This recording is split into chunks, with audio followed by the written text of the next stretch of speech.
आरा के शुभ नारायण नगर मझौवा स्थित शांति स्मृति संभावना आवासीय उच्च विद्यालय के जुबली हॉल में 5 दिवसीय दीपोत्सव कार्यशाला सह प्रदर्शनी कार्यक्रम का आयोजन किया गया।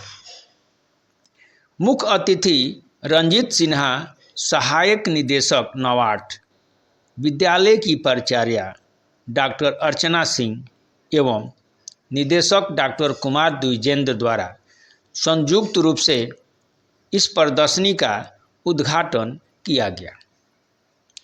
छात्र छात्राओं द्वारा निर्मित हस्तकला, मूर्तिकला तथा रंगोली कृतियों का स्वावलोकन किया गया।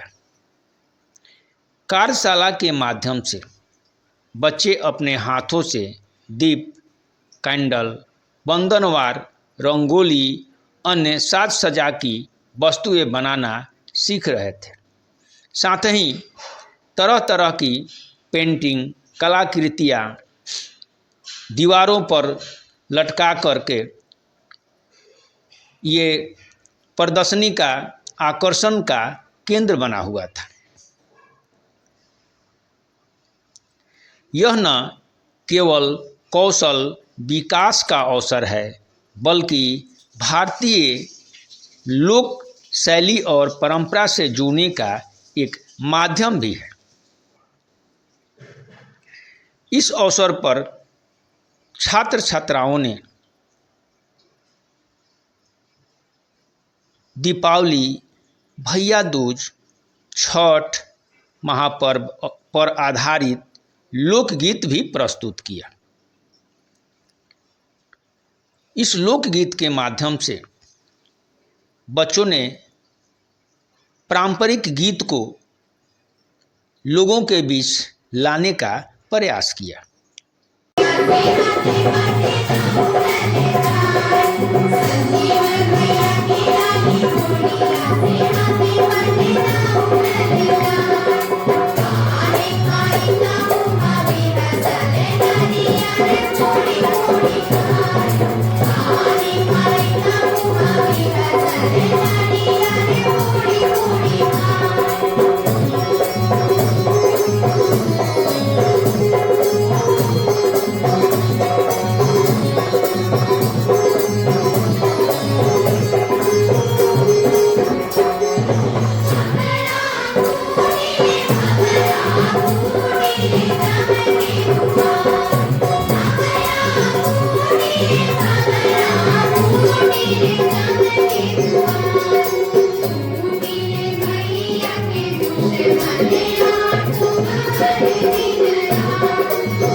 संभावना स्कूल में बच्चों की पढ़ाई के अलावा जो अलग प्रतिभा को उभारने का जो कार्यक्रम ये कला वर्कशॉप के माध्यम से हुआ, इनकी पेंटिंग, इनकी कलाकृति और ये सब देख के काफ़ी खुशी हुई।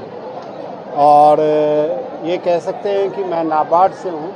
नाबार्ड भी स्किल डेवलपमेंट में काफ़ी कुछ करता है। आप लोग को पता होगा कि जगदीशपुर में हम लोग ने एक खिलौने का क्लस्टर बनाया है, लकड़ी के खिलौने का। वहाँ पे भी दिव्यांग कलाकार और बच्चे लोग बनाते हैं और उनका सामान विदेशों में भी जाता है।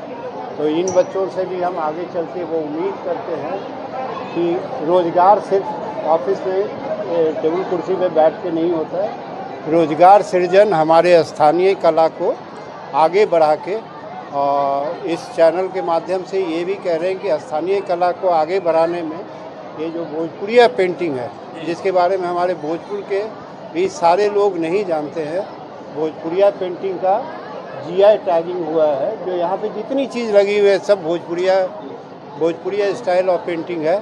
तो ये स्कूल हमको, मैं उम्मीद करता हूँ कि एक पायोनियर होगा।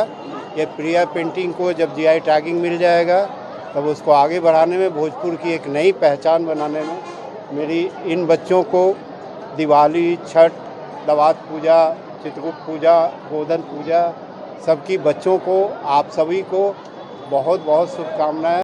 पिछले 5 दिनों से हमारे विद्यालय में दीपोत्सव कार्यशाला का आयोजन हुआ था, जिसमें बच्चों द्वारा बनाई गई विभिन्न तरह की कलाकृतियों का आज प्रदर्शनी लगा है। आने वाले पर्व त्यौहार में से संबंधित जो चीज़ें उपयोग में लाई जा सकती हैं, वे सारी चीज़ें बच्चों ने स्वतः इस कार्यशाला में बनाई। कार्यशाला करने का मतलब ये होता है कि बच्चों के अंदर जो कौशल है उसका विकास हो, वो अपनी क्षमताओं को समझें, और साथ ही हमारे यहाँ का जो कल्चर है, हमारे जो संस्कार हैं, उसको बच्चे समझें ताकि आगे आने वाले दिनों में उसको लागू कर पाएँ।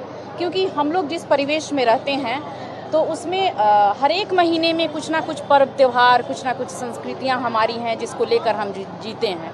जैसे छठ पर्व है, जो बच्चे अगर यहाँ से शिक्षा लेने बिहार से बाहर चले गए हैं, हालांकि हमारे यहाँ ऐसा नहीं है, छठ में विदेशों से भी लोग घर पे आते हैं वापस, लेकिन जो अपने घरों से जुड़े हुए बच्चे नहीं हैं, वे नहीं समझ पाते हैं कि छठ में सूप में कौन कौन सी चीज़ें रखी जाती हैं, कौन से गीत गाए जाते हैं। अगर हम लोग इन सब चीज़ों की शिक्षा न दें बच्चों को, आने वाली पीढ़ी को, तो पता चलेगा ये सारी चीज़ें लुप्त हो जाएंगी। आपने देखा कितनी सधे हुए स्वर में बच्चियों ने गाया, नहीं लग रहा था कि कहीं से, जैसा कि रंजीत सर ने भी बोला कि लग रहा था रिकॉर्डेड है, और सुनते हुए मेरे भी रोंगटे खड़े हो गए। तो ये सारी चीज़ें जो होती हैं, पढ़ने पढ़ाने से अलग बच्चों के अंदर जो प्रतिभाएं हैं उसको निखारने का हम लोग प्रयास करते हैं, और बच्चों को और साथ ही समाज को एक ऐसा नागरिक प्रदान करने की कोशिश करते हैं जो कि हमारी पीछे की परंपराएं, जो संस्कृतियां हैं, वो जीवंत रहें, हम आने वाली पीढ़ी को दे पाएँ। आप सभी को देखिए, विद्यालय की एक परंपरा रही है, जो भी हमारे पर्व त्यौहार आते हैं तो हम लोग विद्यालय में बच्चों को अपने संस्कृति और संस्कार से जोड़ने के लिए कार्यशालाओं का आयोजन करते हैं। जैसे राखी के समय में राखी मेकिंग वर्कशॉप, और अभी दीपावली, छठ और चित्रगुप्त पूजा, भैया दूज इत्यादि पर्व है, तो हम लोगों ने दीपोत्सव कार्यशाला का आयोजन विद्यालय में 5 दिवसीय किया था। और इस कार्यशाला से जो भी सामग्री तैयार हुई थी उसकी प्रदर्शनी भी लगाई गई थी। सर ने भी देखा, सारे लोगों ने देखा, आप लोगों ने भी देखा, और रंगोली प्रतियोगिता का भी आयोजन किया गया था। क्योंकि आज समय नहीं था, इसलिए बच्चों को पुरस्कृत नहीं किया जा सका। कल इनको पुरस्कार दिया जाएगा। तो ये कोई नई चीज़ नहीं है, विद्यालय हर वर्ष इस तरह का भव्य आयोजन करता रहा है, और आगे भी अपने संस्कार और संस्कृति के साथ चलने के लिए बच्चों को हम प्रेरित करने के लिए इस तरह के कार्यक्रम करते रहेंगे।